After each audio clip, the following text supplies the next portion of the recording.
there's some info in there just blew my mind. You know, like the way Fauci was able to get these principal investigators from like all these respectable colleges and put them on these committees that ended up saying, yeah, this is the vaccine we'll use. This is the, we'll use AZT. He started with the AZT thing. Oh, yeah. And, you know, AZT was known to be a highly toxic, really ineffective drug. Yeah. And, of course, but that was the one they picked. And so they started using that again. And I don't know how many people that killed. That killed friends of mine, you know. AZT was very toxic, and they finally had to yank it. Yeah. And now they use different chemical cocktails. But, like, Fauci did some extraordinarily evil. Yeah, he knows what he did. He was the villain of the Dallas Buyers Club, that movie. That was about people trying to seek alternative treatments to deal with AIDS. Oh, right. Yeah, that's Fauci. Right. That's AZT. Yeah. Magic Johnson got on AZT and it was killing him, and he got off of it. Yeah. And he's still alive. Yeah. Yeah, it's just a bummer that someone had that kind of power for so long. It was such a monster. You said once that you thought that your father was a CIA operative. Yes? Yeah, he was. How do you know? What proof? See, I shouldn't get into this right now.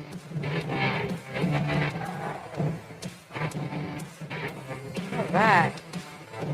Hey, everybody. I am so glad that you're listening today. And I'm so sorry that I was gone. I was gone for my son's wedding, actually. And obviously, there was one of those life events I'm not going to miss. So I was very happy to be a part of that. And of course, my son and I are really close, and it was really, really fun. So it was an interesting week. It was a destination one, so we had to go far, and really appreciate all of you having a little patience with that. With the news cycle happening, all I can say is, wow, there's a lot to talk about today, of course, and I think that Dr. Pesta. Oh, yeah, Dr. Pesta is on, so this will be great. And I also, he's going to join me for the first 30 minutes, and I'm actually really happy about that because there's just so much to talk about. I also just was on the Alex Jones show live. If you hold on just a moment, I know I'm trying to wear 3 hats, and it is nuts. So hold on just a second. Okay. I'm so sorry about this. Because I'm live, it's like a whole different experience every single day trying to do all this. Dr. Duke Pesta, how are you? I'm well. How are you? I'm so glad that you're on with me. I can't wait to talk to you just about everything, actually, everything going on. And we have terrible news out of the shooting in Michigan. We've got the boat, the guy on the boat doing the shooting, all of this happening over the weekend. So, and everyone knows I'm LDS. So, of course, I'm going to comment on the shooting in Michigan. But yeah, I just did the Alex Jones show live, and we talked more about Tyler Robinson and the Charlie Kirk thing, the Charlie Kirk murder. So, wow. Here we are. And I'm just so glad everyone's joining me. The texting line is 435-680-2503. And of course, you can give us a call too, and we'll try to take some calls too. So, your take on the latest, Duke. So we're talking about assassinations? Yeah, apparently. Oh my gosh. Yeah, it seems to me that the dam is broke. Yeah. In the sense that we live in a culture that is explaining and apologizing for this. Mm-hmm. We've seen it now for probably 10 years. What used to be universally condemned has been politicized, Mm-hmm. and the politics are what's doing this. And I mean, this is going to sound self-serving, but you don't see it the same way on the right that you see on the left. Mm-hmm. The vast majority of the right condemn it all of it, right? I mean, I don't know any conservatives that I hang around with who, when anybody gets assassinated, we think that the first thing we don't do is go to who did it. Right. And the left always does it. And there is a lot of killing that goes on in this country right now that the left thinks benefits its cause. And because we have, as a culture, we have no consequences. You saw it a little bit, a tiny bit with the death of Charlie. Yeah. A lot of, not government so much, but certainly private industries and some public schools got rid of people who said horrible things because, you know, the idea that you can support this kind of stuff. And the second thing I'll say, so the first thing I'm going to say is what I just said, that it's the politics. Putting politics before humanity, and it's not just on killing, by the way. It's with every major issue, and especially the left. They calculate whatever happens, however heinous, through the prism of their own politics. Does it help them advance and take more power, or does it get in the way? That's the first thing. And the second thing that I think is really important besides that is, at the end of the day, we have bumped up against the limits of free speech. I'm an absolutist when it comes to free speech. I believe that you can say whatever you want, and if you happen to work in a private business and they fire you, that's the way it goes. You had your free speech. But we've reached a point that's very difficult, because the things that are promoting the shootings are technically free speech, and so we can't. What do we do? Do we cross a line that you can't uncross? Because if we were to do that, start going after people and criminalizing certain kinds of speech, then you know and I know that'll never stop. They'll keep pushing like with guns, they'll push further. In the meantime, there's no good way to deal with until after somebody's already dead, and that's unfortunate. True. Okay, I'm gonna go to the shooting that just happened yesterday in Michigan. I want to, it's okay. There's a couple of things I want to point out that I haven't really been able to make sense of yet. Okay, number one, motive. There's nobody really understands what the motive to the guy that slams into a church and then puts it on fire and shoots people. And there was one city councilman that said that he was running for office and that he bumped into this guy and in 20 minutes knew this guy's entire life story, which I thought was kind of odd, and that he hated Mormons and that Mormons were the Antichrist, and so of course showing some sort of motive there. Now, it would be nice to see anyone else but the stranger that talked to him for 20 minutes say this too, because normally if you're going to feel this way, you're going to feel this way to a lot of people, I would imagine, not just this one stranger that you bump into last week, building up to this. So we don't really know the motive. The guy's dead, so we don't really know why he did that. There was also a church that was actually closer to him in Flint that he could have gone to, but he chose this particular one. The people that after he crashed in, from what I've heard, they actually went in and tried to help him, and then they realized that he was this assailant shooting people. And one of the I'll say leaders, because a lot of people don't understand the lingo we use for like people that are kind of in leadership, was armed, had a gun, and this gentleman received a bullet to the abdomen, 4 deaths, and some still in critical. And of course, in 8 minutes, he was able to ram his truck into the church and start shooting people, and then use an accelerant of gasoline and then exit the building and shot all in 8 minutes. That's a lot to have happen in 8 minutes. So I'm still trying to go through the timeline about how that actually happened. I'm not saying I doubt it. I'm just saying that it doesn't really make sense. That's pretty quick to do all of that. On the flip side of this, we're rushing into motive, and the motive seems to be coming from President Trump and coming from all these people that Christianity is being assaulted now, and that people are after Christians. And so, when you heard this, what were your first thoughts, Duke? I'm actually curious. It is absolutely 100% valid to point out that Christianity is under attack. Absolutely, certainly, globally. Statistics came out the other day. It is not even close. the most persecuted religion in the world is Christianity. That is unremarkable and I almost impossible to refute. Having said that, that doesn't account for what we saw yesterday. Now, again, taking your wise counsel before we jump to conclusions. From everything I see, this guy was a lunatic. He was a PTS. He's a veteran who apparently had very severe PTSD. He seems to be somebody who is mentally unstable, because I can't imagine, based on what I know now, that somebody could do that who wasn't a complete raving lunatic. Now, you're right to point out that there are things about this that don't make a lot of sense. But we talked last week or 2 weeks ago when we were together, we were talking about Charlie's. Yeah. Right? The same thing, that, there's still a lot of unanswered questions. Yes, that's why when I was doing the Alex Jones show, I was going to talk about the LDS shooting, but we ended up talking about the Charlie Kirk one in a lot more detail. So, yeah, there's still a lot of questions. There's no footage of him taking the shot or holding the gun, only some vague person running on a building. I mean, there's just so much that we're not seeing. We're still not seeing the buildup. There was no buildup story. There was no, like, he visited the school.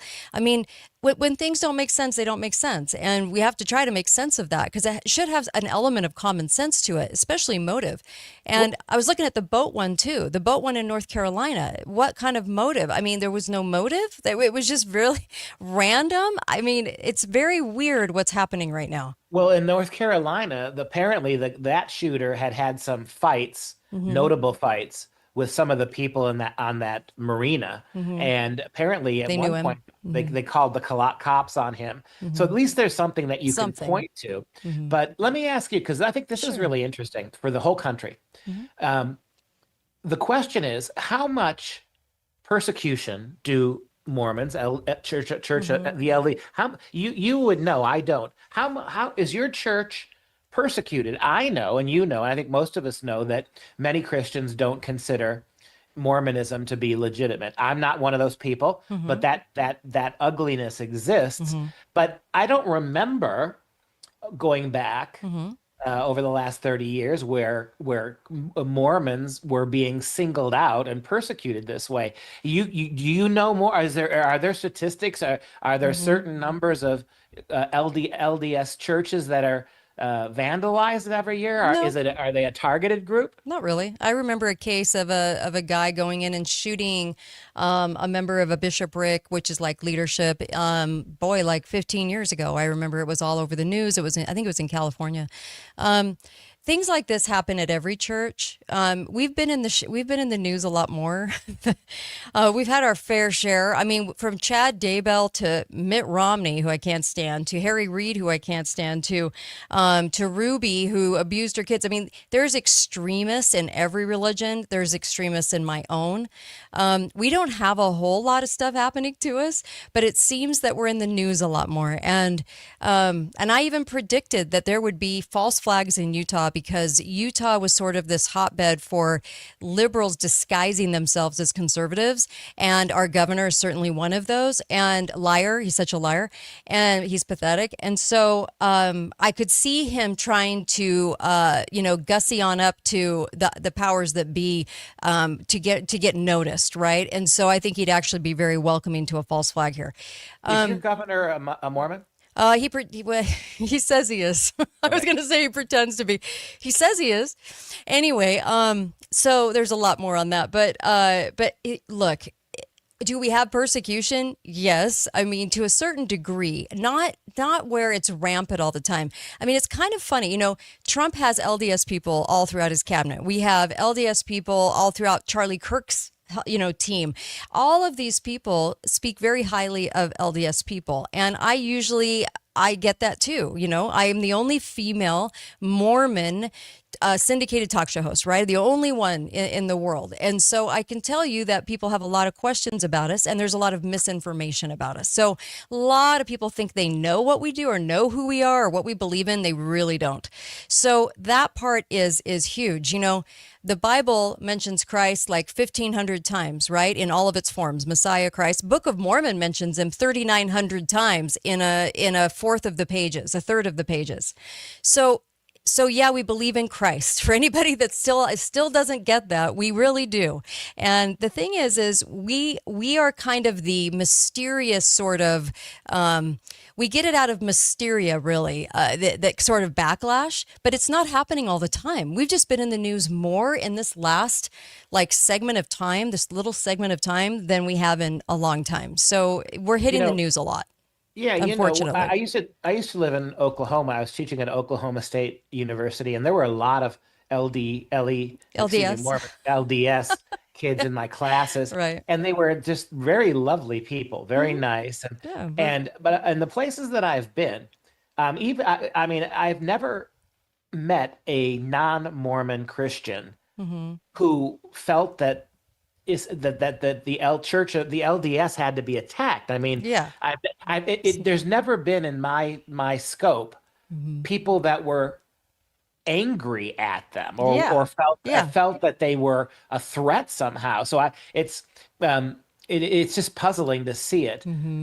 But you, like I said, well, people are they attack us. We're not out there really attacking anyone else. I don't know if people notice that, but I noticed it. I served a mission in Washington State, and I found that more people, it surprises me how many people and how many churches attack us or spend their time attacking us, but we're not out there saying anything about anyone else. We're just concentrating on living the gospel of Christ. But what's amazing is that this is in the news and that we still don't know why.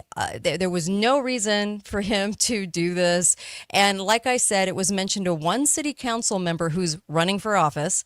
And he said they had a 20-minute conversation where they got into the depths of his child having some disabilities and, of course, what he thought about theology. And I'm sitting here thinking, so you're in Michigan and you're walking around and you're talking politics, but you guys got into a Mormon theocracy discussion. I mean, it just is kind of odd. It wasn't like he was walking the streets of Utah, and I just thought the whole conversation seemed a little strange, to tell you the truth. Well, yeah, it does. And in a state like Michigan, why would that come up? Well, it seems to me that what's been in the news recently from Michigan, where you have that Muslim mayor who basically told people, came out and said, Christians, you're not allowed here. We don't want you here. You're not welcome in our town.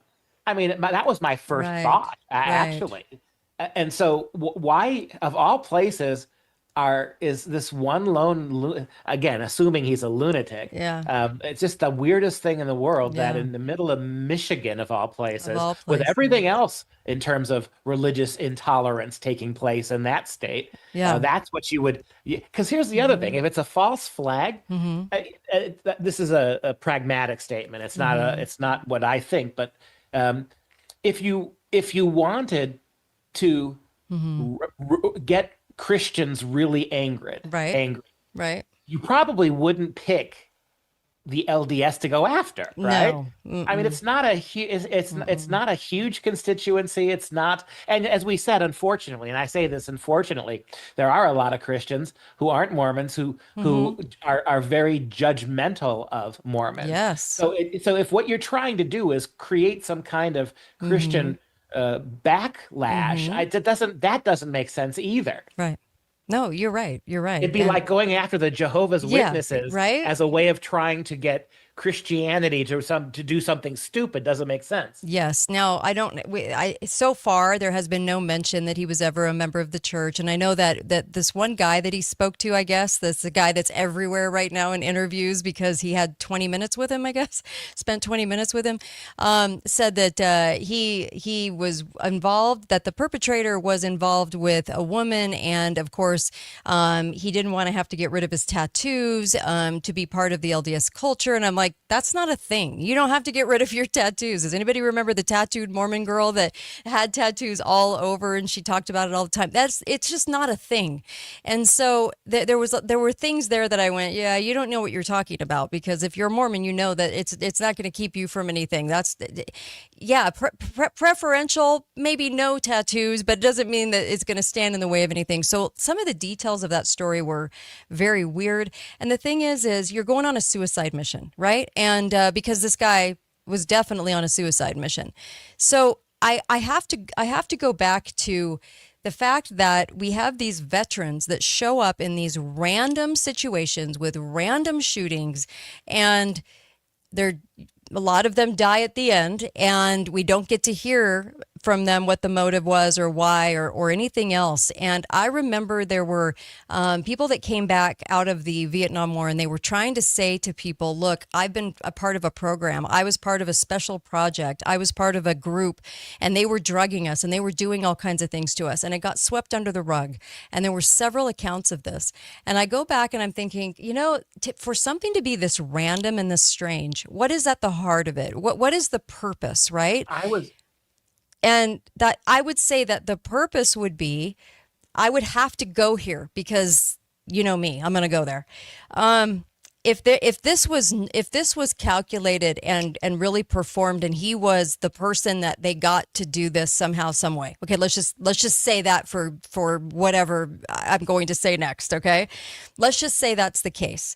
If I was a conspiracy theorist, that's what I would say. Okay, and I would also say that what would be the reason? Well, you have all these random attacks, and you have the attacks on Christianity. Well, what would that lead to?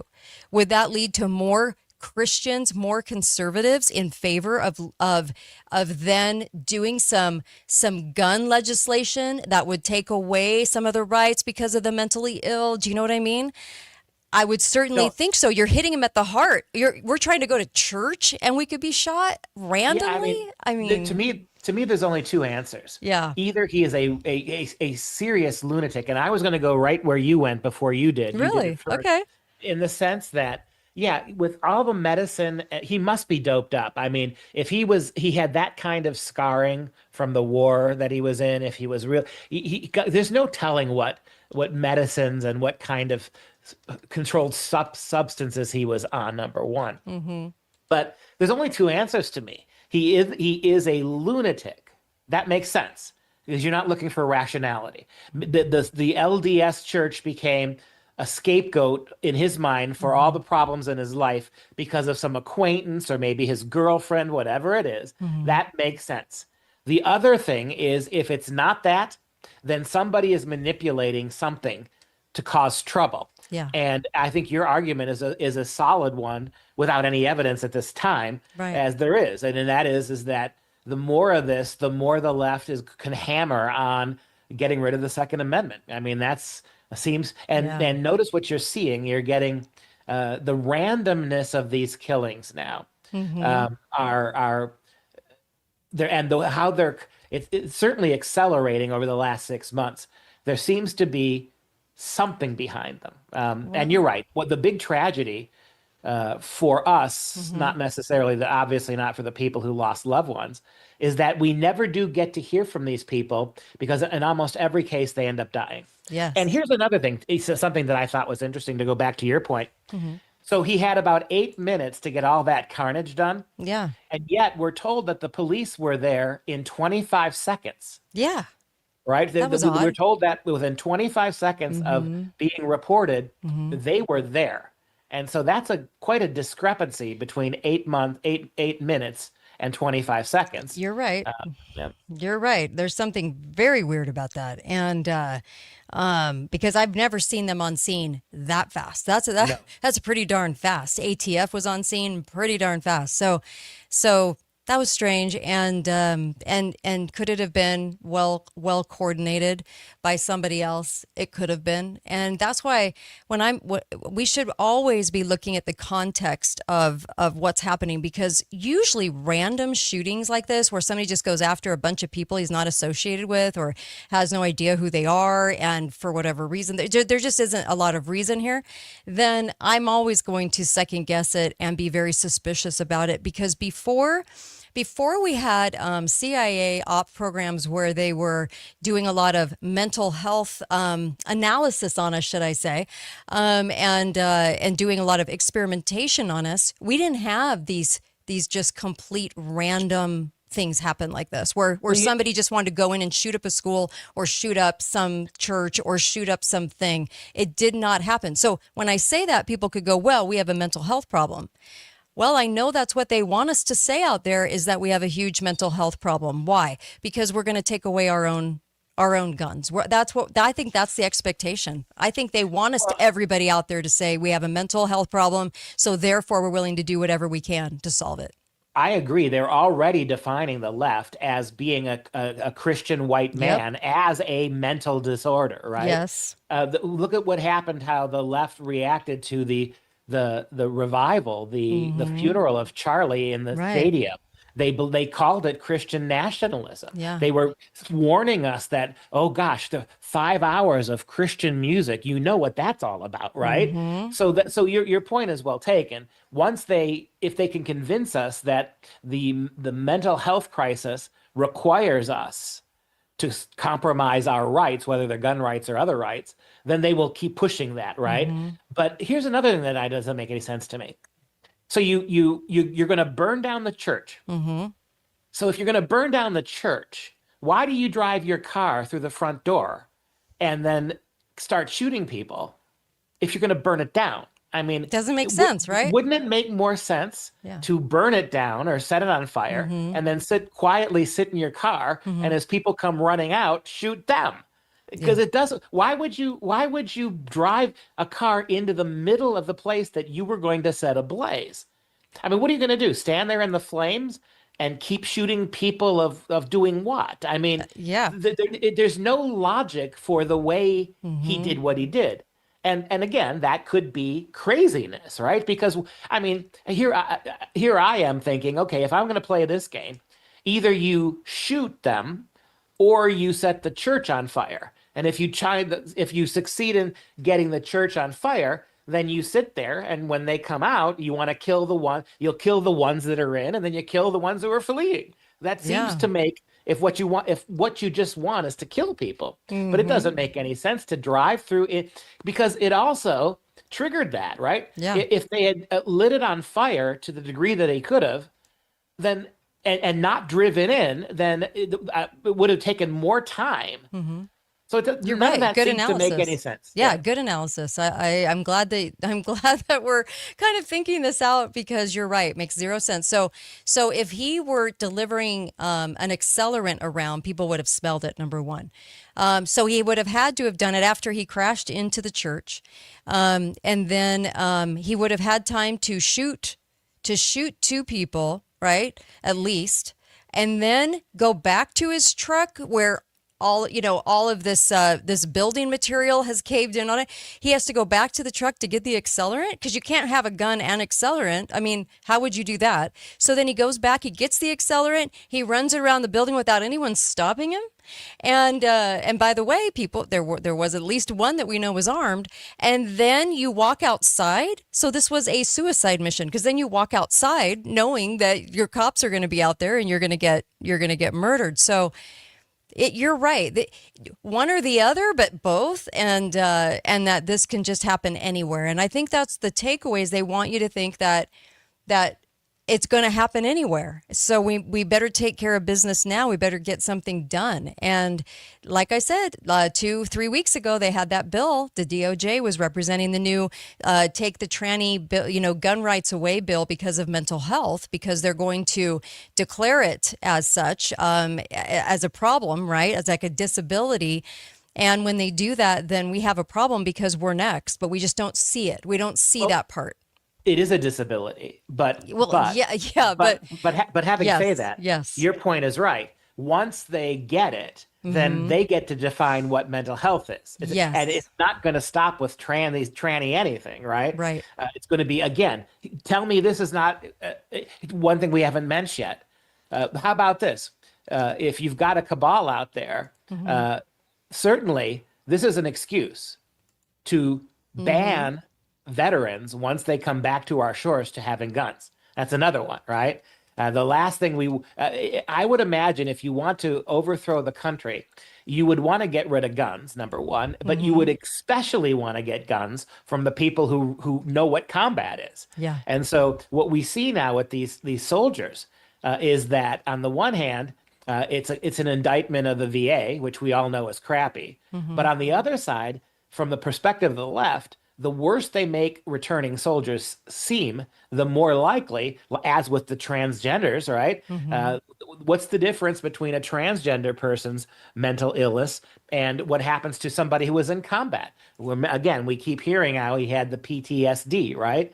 So taking guns away.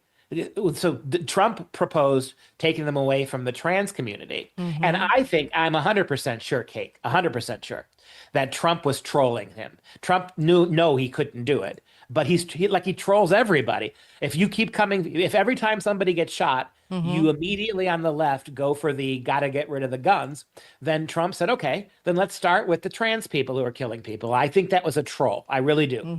But on the left, we've been hearing for years that these soldiers who come back and shoot up, it's a reason. They're arguing that there's a certain mentality there that we should not allow to have guns. And that's been around for quite a bit. Yeah. Yeah. You're right.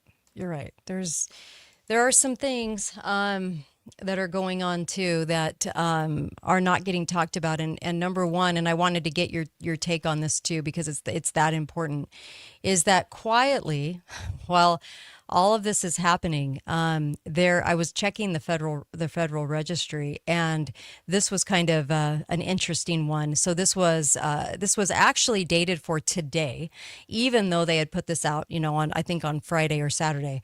But this is the school-based mental health grant program by the Education Department, and so this is the newer one with changes.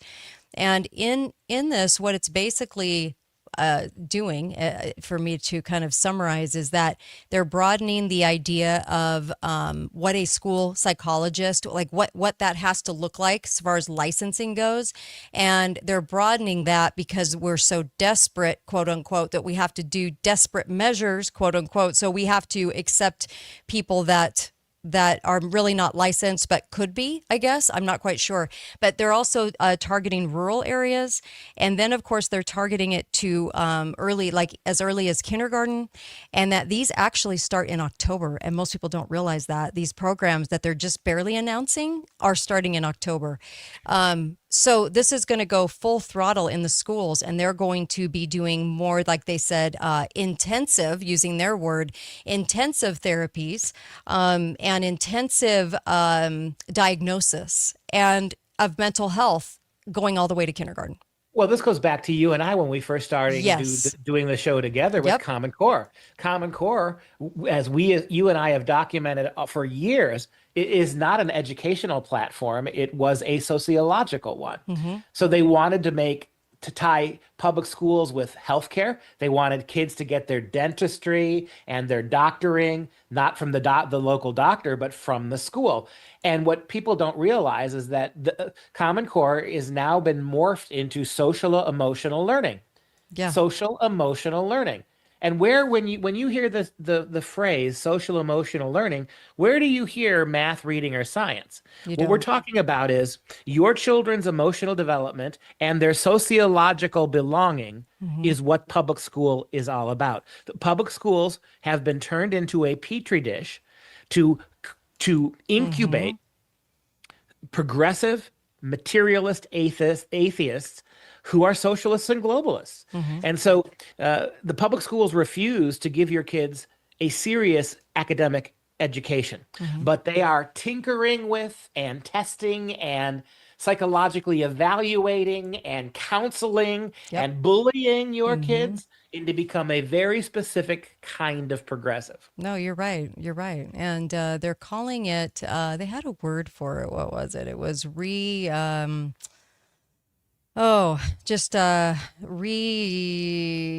can't find it. Anyway, it was just about changing the face of it because we're in such an emergency, and that the schools have to do this. And here was the biggest caveat of all too, is that the parents get to be informed, but they don't necessarily get to say no to it. And if they can't reach you, they'll send you a letter, but it's not like the parent gets to say no.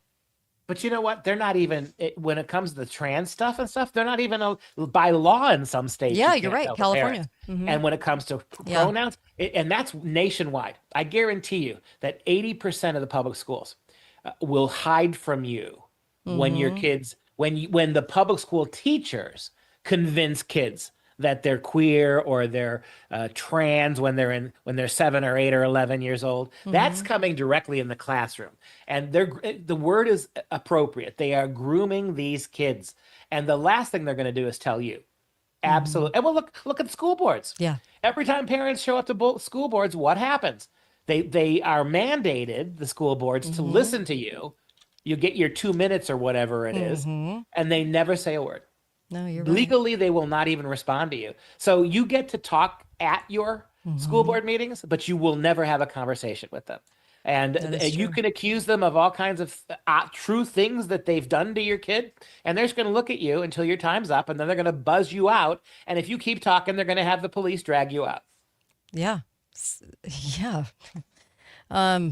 Get your kids out of the Roman school of Romans, please. It's the insanity that we are about to embark on is not the same, even the same schooling that we got when we were little at all, by a mile. Not the same situation, but parents think it is. Grandparents think it is, and it is not. It just is not. This is totally different. They are, like you said, they're more into the mental health than they are teaching anybody. But this coming out very quietly, no one's even talking about it. That bothers me. The other thing people aren't talking about is the fact that the Charlie Kirk Memorial, I know everybody, and I was gone to my son's wedding. So, look, I know everybody walked away with this wonderful feeling, and that's really nice to see. I'm not saying it's not, because that's really nice to have those moments. What I am saying is that there was something that was disturbing that happened as far as the planning of it. They say they did it in 6 days. Well, here was the title of the Federal Registrar. It was on the Federal Registrar, and it said U.S. Secret Service and federal partners, however broad that is, mobilize in record time to keep Americans safe during Charlie Kirk Memorial service in Arizona. Then they went on to say that they implemented all of this technology and that they were basically trying it out for the Charlie Kirk thing so that to keep us safe. And that's really quite disturbing, actually. Very, very. And they also were united in information sharing. And so to protect our countries and to protect our the events that are happening and the FIFA that's coming up and the Olympics that are coming up, and they're putting in all of this new technology that I don't think people are aware of, and without our consent, of course. And I don't see Kristi Noem stopping any of that. In fact, she was meeting with the Five Eyes, New Zealand, Australia, Britain, right? All of these countries that are the Five Eyes, and they said, look, we're sharing more information than ever, and we're more solid in our ability to keep you safe. I have never felt more unsafe when it comes to my own government than I do now. So that was quite extraordinary to see them do that and capitalize on that using the Charlie Kirk Memorial. It was weird. Anyway, any thoughts? Yeah, I mean, there's agents of chaos all over our government and all over our country. They're out there. The difficult things is trying to make sense of it, because it doesn't make sense in the sense that when you're talking about, having the National Guard going into places now like Portland.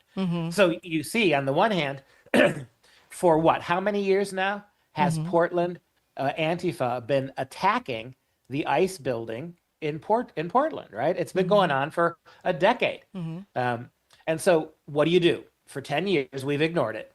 So what do? Do you allow them to keep doing this? Or do you, because clearly Oregon's going to do nothing. Right. So do you do what Donald Trump is doing? And as you and I have talked about, and you've been clear about from the beginning, it may be that sending the Guard is a necessary thing, but it's also bringing us one step closer to a federal police Yep. right? It's the whole Which is going to be precedent. that would be good for nobody, right? Yep, you're right. So the question becomes, what's and the chaos agents? You have two terrible decisions to make. Mm-hmm. Do you allow this kind of unconstitutional, reckless, destructive evil Mm-hmm. behavior, Mm-hmm. or in stopping it, are you creating the premise for something that could be much worse down the line? Yeah, that's so true. It's where we started today when I made the argument, right? With free speech, we've reached the point where that speech is so out of control on the left, particularly, Mm-hmm. that there seems to be the only thing you can do is stop it. But the minute you try to stop that speech, we know that the left will rally around your new speech code and expand it to everything, right? Right. So, and it's the same thing with the violence. And so you see that it's a catch-22. And so in other words, it's heads, the left wins, tails, the left wins, all right? Right. So if Trump doesn't send people in, then the street is ruled by Antifa. Right. And if you do send somebody in, your city might get cleaned up, but you can then turn around and blame Trump for setting a precedent that could lead to a federal police. And that's the problem we find ourselves in. So Alex Jones was asking me live today, how I felt he was doing, and Alex was pretty positive about him. And I said, well, and he said, he said, I only disagree with a couple of things. And I'm like, well, for me, I disagree with more than that, because I'm looking at we're not getting rid of the deep state. And here's the other big thing. We're coming up with a lot of excuses and reasons and things happening that dictate that we're going down all the same paths, just in a different way, that the leftist loony liberals want to go down. We're just doing it in a totally different way. Then we are eradicating anything. Then we are doing anything. We're not doing anything. And so we just have a lot of excuses. And we have this mental health problem now that we have to deal with. Well, government isn't supposed to be in our mental health. They never were. But they wanted to make themselves part of it. And so free speech, mental health, what else? I mean, there's so many different things going on right now that have nothing to do with what they should be doing. And that is spelling all of this out, not using excuses. If we were truly going toward a situation where we had somebody that was an outsider and somebody that could actually do things, okay, that if they actually ran the country and not the deep state, this would look a lot different. But all I see is these excuses as to why we have to implement more government control over everything. Ouch. Yeah, and that again puts you the catch-22. You're Donald Trump, and certainly not all of his instincts are useful or constitutional. I think we have to say that. Yeah. Given that most of his adult life he was a Democrat, I think that's a sure bet. His instincts are not always right, but he's in a difficult position, unlike Biden, who nurtured the chaos, foregrounded it. It was clear that what Biden wanted was a complete replacement of this country. We knew that. But now Donald Trump, who the good instincts he has, he wants to turn back these problems. But we're in a position where the only way that you can turn them back is to become somewhat authoritarian to do it, right? Right. Certainly forcing the National Guard on the streets of Portland when the state of Oregon says no it's not like Washington, D.C., where he has some overlordship with. Right. And so while it may be necessary, it may be the only way you can stop this criminality, which is dangerous. Right. And yet, by doing it, you have created a path to something very, very dangerous. So Yeah. Let's take a quick call. Go ahead, caller. Biden, Trump took an oath to the Constitution. He took an oath to God to abide by the Constitution. He's not any behind. He has no authority at all, no jurisdiction to be policing the streets of Portland. And you're looking at there's two issues here. He's using an excuse. I got to protect the federal buildings and so forth. Well, the state should be kicking the federal buildings out of Portland, but that's a different issue. But he's using that to justify going on using them on the streets. Mm-hmm. So all he needs is some agents as security agents to protect the buildings. You don't need the army. And that's what the National Guard is. They're trained to kill, they're trained to imprison, and they're trained to destroy. Right. And freedom of speech can't be compromised. You can't say, "Oh, no freedom of speech here," but you have freedom of speech there. Much of this began with the Federal Communications Commission. Actually, before that, the Radio Commission back in the 1920s, where the federal government started taking over control of freedom of speech there. Iran used to go on and on about how this is setting a precedence for destroying freedom of speech. We got to get rid of the FCC. Well, yeah, I mean, that's no easy task, but yes. I mean, it's not easy. Like, you could get rid of it. It's pretty embedded in there, but you could do it. And so I appreciate the call. Thank you, Mark. Well, caller, he's maybe you've hung him up, I did. up with him. I would like to answer him this question. Okay. First of all, what he said is just what we said. It was not a revelation. We just said that. Right. It's a difficult situation. He's right. I get what he's saying constitutionally. Right. And that's why I said, but meanwhile, follow the Constitution. I get it. But look at what is being supplanted. Look at what's being put in place that is also going to get rid of the Constitution once they have the power to do so. You have anarchy in the streets. And it's fine and dandy to say, caller, that's Oregon's job. But it's as you pointed out, it's a federal building. And so you want to make sure, have a couple of security dudes making sure that they're not being attacked when you look at the hordes that are doing this. So it's not that simple. And we get that. And listen, we get a lot of these calls on your show, Kate, right? Where people are incensed about the Constitution. I get it.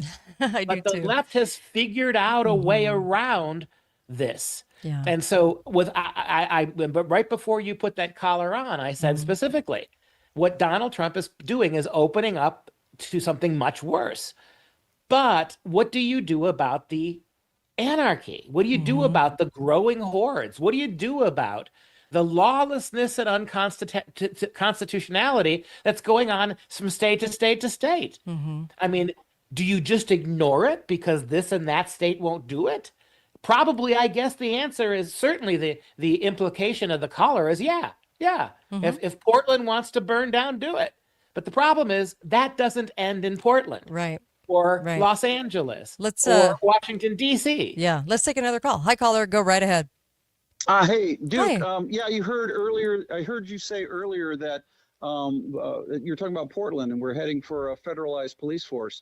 We already have one. All the sheriff's departments, all the local police, and all the state police, and they've already been federalized. They're taking federal training. They're taking federal dollars. They're taking federal grants. They're already already doing what the feds want them to do anyway. So that's a good point. You're absolutely right. I don't disagree with anything you say, but I think you would acknowledge that what Trump is doing could actually elevate that to something bigger. I mean, what Trump is potentially doing, it's one thing to voluntarily, for sheriffs and stuff, to integrate with certain aspects of the feds. That's voluntary. At least right now it is. Right. But what Trump is doing is, and that's what I was trying to say without denying your point, caller, is that this could be literally removing ultimately the local sheriff and the local constabulary in the favor of a federal. And I think that's what I'm worried about. I get that already that there's too much mingling going on. You're exactly right about that. Yeah. And then also you have to kind of look at, with the establishment of the military presence visually around us all the time, which I think is where we're going, then who becomes that police force too? Because then that police force would not necessarily be controlled by your federalized, by toys and money locals. It would be maybe have some UN in there, maybe some other people from other countries. Maybe you could include all kinds of people in that military force, right? Because you could certainly come up with an excuse, quote unquote, in a disaster or what have you. Oh my gosh, we got to take in all these other people into the military because we just don't have enough military, right? We don't have enough military to spread them that thin. So, by the way, you've already allowed us to become part of your visual police force. So now we just accept more and more foreigners, more and more people that aren't even citizens of your country. I mean, I can see the leap, right? I just want to say this because it's not contentious. I want to make this point. Yeah. You know, we seem to start from as conservatives anyway, we start from the premise that when anybody violates the Constitution, we can't stand for that, right? And yet, what do we do? So we criticize the left for all the things they've done, open borders, all the anti-fas, all that stuff. Right. Okay, fine. And we'll be quick to jump on Republicans, as we should, when they do things like Trump is doing. But what about that? My question to these people, and all of you, help me out here. So then what do you do? Right. Okay. I said twice over this hour, it's a catch-22. So if there's anybody out there who can say what we should do, right? Because clearly Hold on, we can't, we just can't ignore it. Is what I'm suggesting. Anyway, go ahead. Okay. Caller, you are live. Go right ahead. Yes, 2 points. John Locke, the intellectual father of our country, they say it was, Jefferson, but Jefferson used John Locke's political ideology, said tyranny begins where the law ends. We're in tyranny if you don't follow the law, especially godly law like the Constitution. And principle, once a principle is violated, it's just a matter of time that it'll fall. That's why what they've often said the first gun control law started the complete abolishing of our right to freedom of speech. And Rome, they said Rome began to fall when the government offered a free bowl of soup, when they started socialism. So we have to look at these things in principle. But my biggest point here is police state. I'm sorry, I lost my thought on this. That's okay. That's all right. Well, let me ask you a question. Sorry, I accidentally just hung up on him. I'm sorry. I really did. He was the first caller, right? Just calling back. Yeah. That was okay. Right. Okay. But I go back to what I said before. He's right. Okay, I get it. But the Constitution is on fire already without the federal government doing anything. I get that the federal government is already deeply steeped in all kinds of unconstitutional things. I get that. But what's happening in the streets of the cities is also unconstitutional, both on the state level and on the federal level. And so again, we get very exercised about government. Good, you should. But that doesn't change the fact that the Constitution is being traduced mightily before you even involve the feds. What is the answer to that then? Right. Okay. That's all I'm asking. Let's take another caller. Go right ahead, caller. God bless you, Kate. Thanks for taking my call. Hey, I followed Duke for a long time, and I really needed to ask. A lot of people tend to focus on what I call the minutia of all of the issues. They're like, oh, we might have a constitutional violation here. The president might be overstepping here. We've got the police doing this over here. And very seldom do I ever hear as much as I feel like I need to. And maybe I'm wrong, and you can tell me about connecting all of this stuff to world government. And I know that Duke is incredibly knowledgeable from that, talking about all of these issues. What it would be really interesting to do is to be able to have people not only understand that we've deviated from the Constitution for sure, but let's start deconstructing, what the globalists are trying to construct by establishing world government. In Idaho, I talked a lot about Agenda 21. I mean, we had to talk about Agenda 21 and Agenda 2030 and all of the DEI and all that stuff that goes through it. But do you think that it would help people if they had evidences of world government as we talk about these little issues? Or do you think that what I feel like I'm believing is that people can't really handle anything more than those issues relating to minutia? Thanks for the call. Okay, thank you. Duke, do you want to address that first?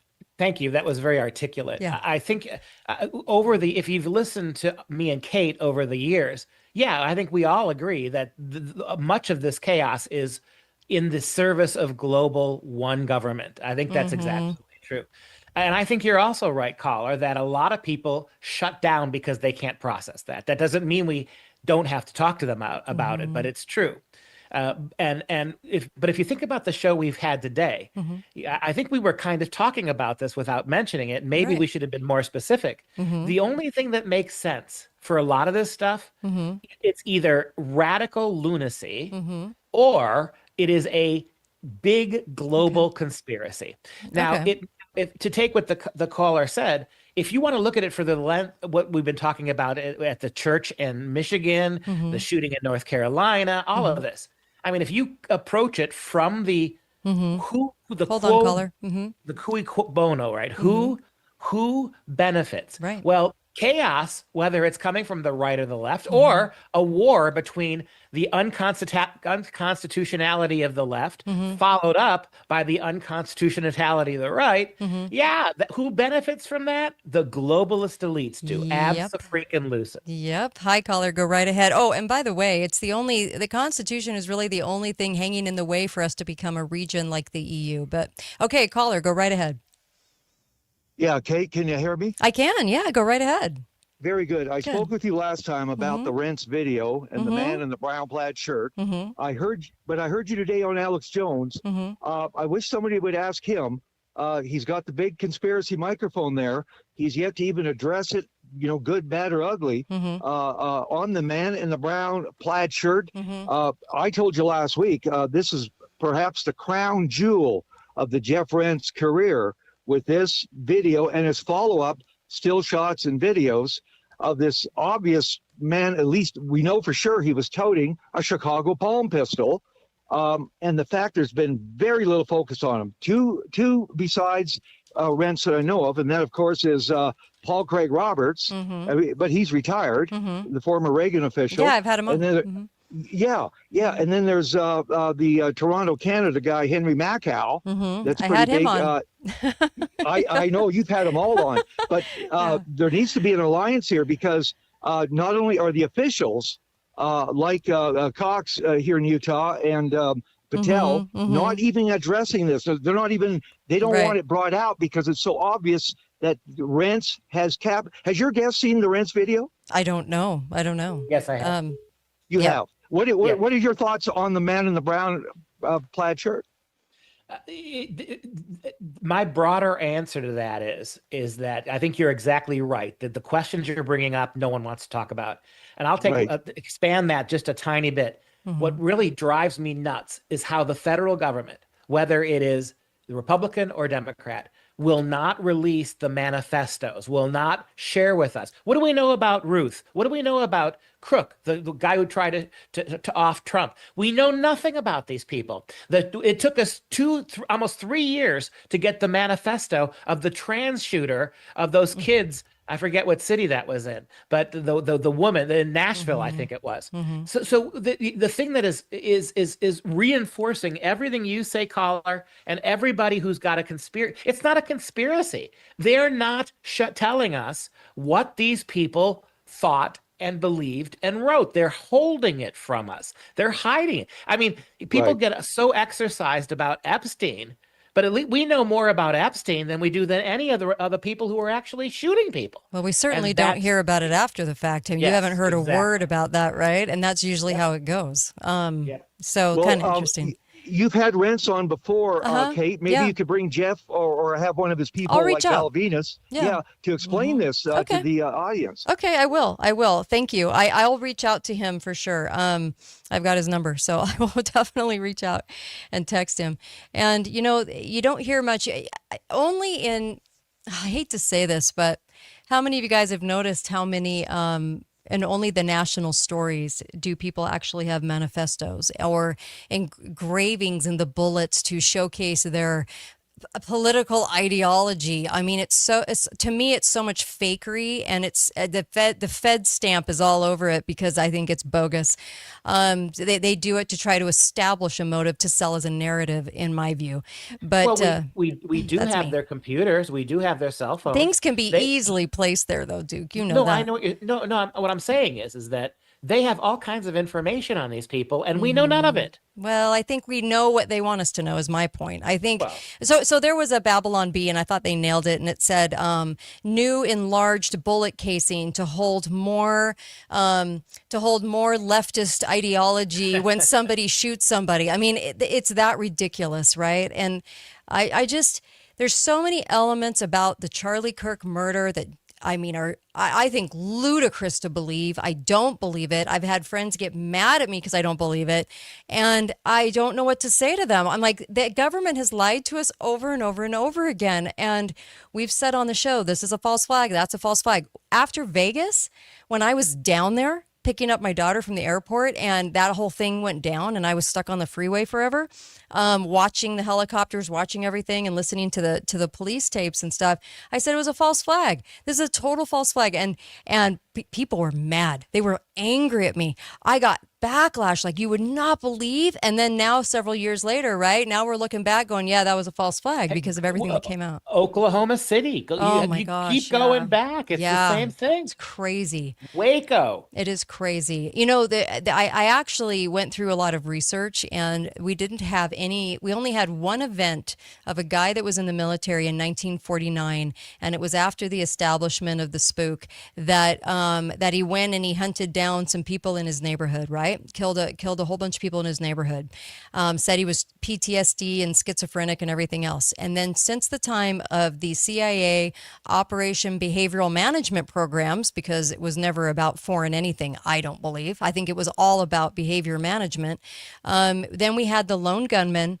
We had the shooter with the perfect, this is the narrative we want to tell. Here's the ideology. And they just hate everybody and they're going to go up and just shoot up a bunch of random people. We've had that ever since. And it's only gotten more so in the last 20 years. We need to also mention, in case people haven't noticed, England is now going to a online ID requirement. And I think the Netherlands too now have said they're going to do it. Right. In other words, everyone's going to have to be completely online for their ID. And people are already saying, the people who are supporting this, this way people will not be able to commit crimes because we will see everything they're doing all the time. Yeah, but they can't see the bad guy. Only the good people, right? And so they can never see the bad guy or know really when the actual bad guy that they want to utilize, the one they've created or the real one or somebody that is pretty authentic, they won't ever notice that, but they'll notice everything else about us, right? Isn't that the way it goes? Because Alex was asking me about this, and I actually thought I'd have more time on Alex today, but it kind of got cut short a little bit. But I said, they're never going to get rid of the deep state. And I said, and they're going to get their big ticket items, no matter who's in, no matter who's president, the digital currency that control everything. Look at it this way. Is Kristi Noem getting rid of anything at the Homeland Security Department? Is she getting rid of any of the NSA spying? Is Tulsi getting rid of any of the NSA spying? And the answer is no, because they don't want to. They're told not to. There's no way anyone can tell me that we are not catering to the deep state right now. Like we don't have some outsider in office. I wish people, it's really getting frustrating for sure. I don't know. Anyway. Well, my last word, I think it's after 4 is I just want to thank everybody in the audience who called in. Yeah. Thank you. Great stuff, great. And it's always better. So keep doing that. That was great, Duke. You're great. Thanks for coming on and having a conversation about all this. I really appreciate it. It was fun. I love the fact that you always say Duke's on for 30 minutes, and it's an hour. I know. It's so true. Let's just, unless you have an objection, let's just do the hour. We'll just do the hour. You got it. Okay, right. Take care. Catch you later. Thank you. That was great. I really appreciated him. Of course, I'll take some of your calls and we can finish this up. But here's a couple of the things today. And by the way, I think Dr. Lee Merritt might be on tomorrow, and she's got some new info. I always like talking to Lee. So there's just a lot to talk about this week. But the Federal Register is always a really good place to go to get a lot of information about kind of what they're doing, right? Some of their plans. And when they were patting themselves on the back for introducing technology and introducing all of these different types of things that they have ready for us in the Charlie Kirk Memorial, that's very telling to me, because it's taking an opportunity. I wondered how they got all that together within 6 days. Pretty amazing in 6 days to get all of that ready to go. And then Trump did a speech there that was kind of more. There was a lot about politics, which I was kind of surprised at. But I mean, I know that people that went said there was a wonderful spirit there, and it was an amazing time to come together, especially as Christians. When I heard Marco Rubio give his Christian speech, it was I was actually perplexed, because I think that he is such a deep, deep member of the cabal, but okay. But I'm glad that people felt that way. It's not that. And I would always want to have those feelings and make sure that we can feel that as a nation, because we desperately need to. We desperately need God back. But the government was very plain and clear on the fact that they used that event to bring in technology that we're not aware of, maybe new technology. And they also said that it was about making sound local decisions. This is their words on the Federal Register, and investments designed to address risks, including cyber attacks, wildfires, hurricanes, and space weather. And I was like, what? Like one of those dogs, they go, what? What? Yeah, and that we have to have this more resilient nation. Okay, so who's after us? Who's trying to come get us? That's my question. That didn't make sense either. But Secretary Noem visited the United Kingdom for the 5-country ministerial to strengthen national security efforts with key allies. All of this going on while they're saying that the memorial to Charlie Kirk was an event for them to showcase technologies and do things that maybe they otherwise couldn't do in record time. They said in record time we had to do this. They said the Super Bowl level event was set up and executed within 6 days. With only 6 days, they actually orchestrated the United States Secret Service, everyone's schedules. By the way, the whole line of succession was there. I don't think they're actually supposed to do that, are they? The whole line of succession. Anyway, at an event. But federal law partners, the state, local officials mobilized in record time to fully secure the memorial, and they're putting themselves on the line every day to keep us safe, and how they are also conducting even more technology, which is NSA spying apparatuses, and have them in place. And they were utilizing the Charlie Kirk Memorial so that they could also do this with the excuse of going toward a more beneficial and safer Summer Olympics, FIFA World Cup, and America's 250th anniversary celebrations in 2026. So where does my mind go when I see all this? I go false flag, false flag, false flag. There's probably 3 false flags coming, probably during the Olympics, during the FIFA, and during the America's 250th anniversary celebrations in 2026, because they're basically telling us these events that they have to make sure that they're prepared for. There's just something wonky, really wonky about this. So I just wanted to tell you guys that we're not getting rid of anything. It's not happening. And when I saw the mental health grant program, we've talked about mental health in the schools, but now it's in this bigger, deeper, more desperate program to get these school psychologists in on your kids, asking them questions and assessing them for more intensive treatment. I know you guys are thinking the same thing I am, right? Like this is a huge, huge issue that no one's talking about. And so I did put the federal registrars with highlighter on the Facebook page, katedalleyradio.com. Somebody was just asking me about the wedding of my son. Yes, my son and I waltzed. It was really sweet. And to the song "More of You" by Chris Stapleton. We both love Chris Stapleton, and it was wonderful. I actually brought Cardio Miracle with me.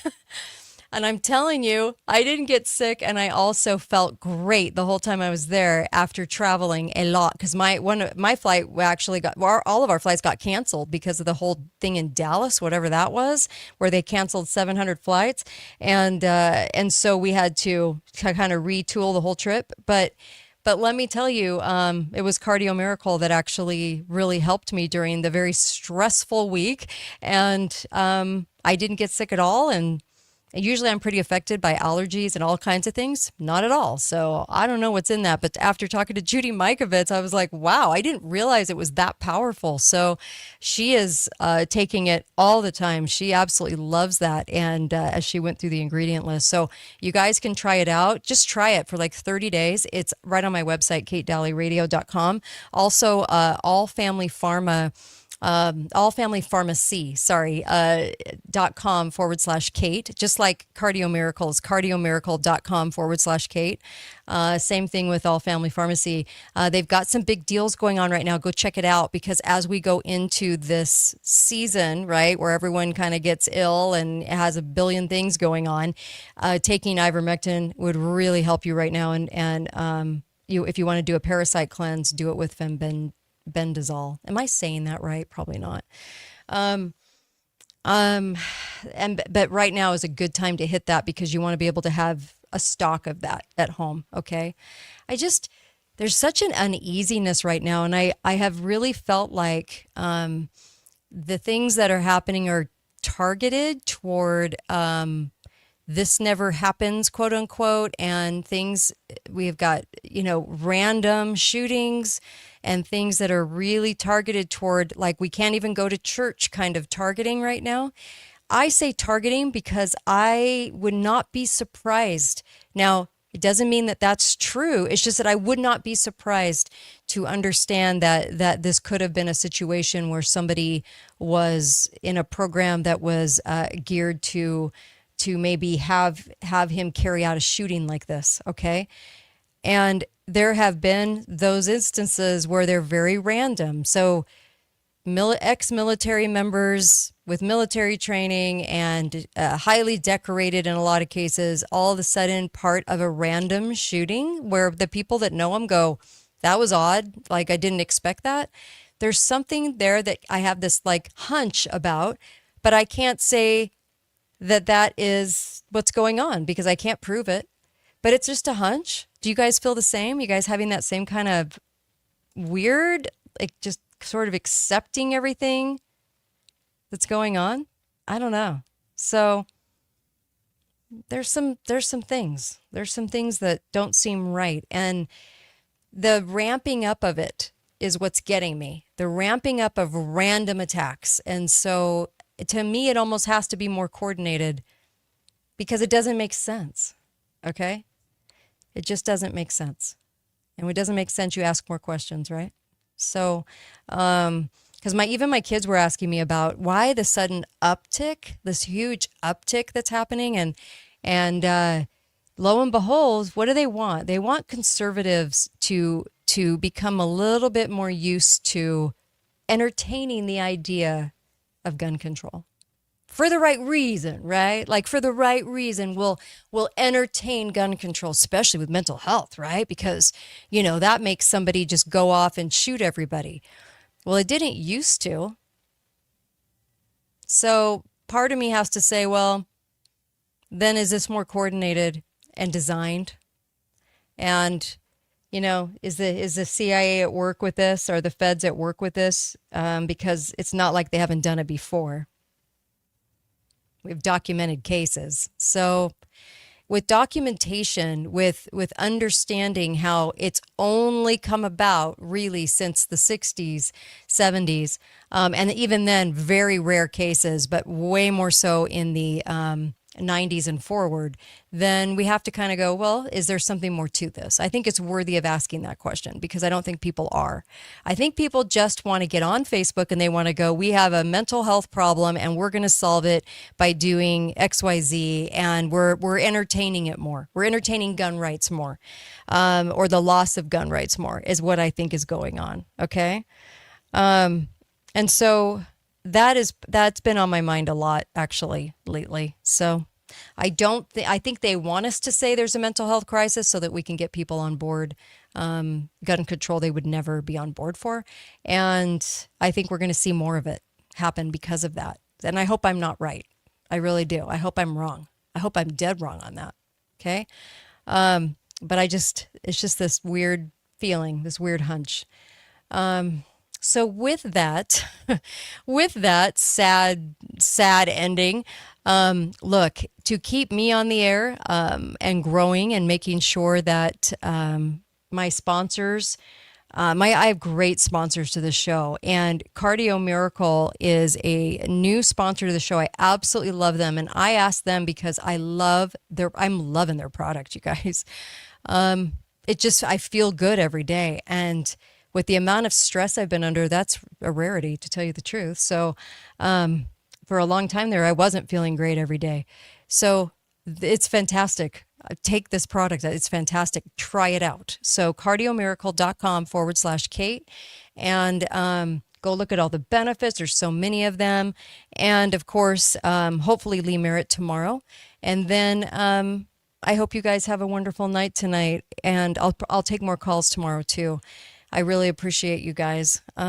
Thank you. Thanks for tuning in and listening, of course, because I love that. Be faithful, be fearless, and I'll catch you guys tomorrow, same time, same bat channel, and we'll go through more stuff tomorrow, hopefully with Dr. Lee Merritt, and of course, you guys all have a great night.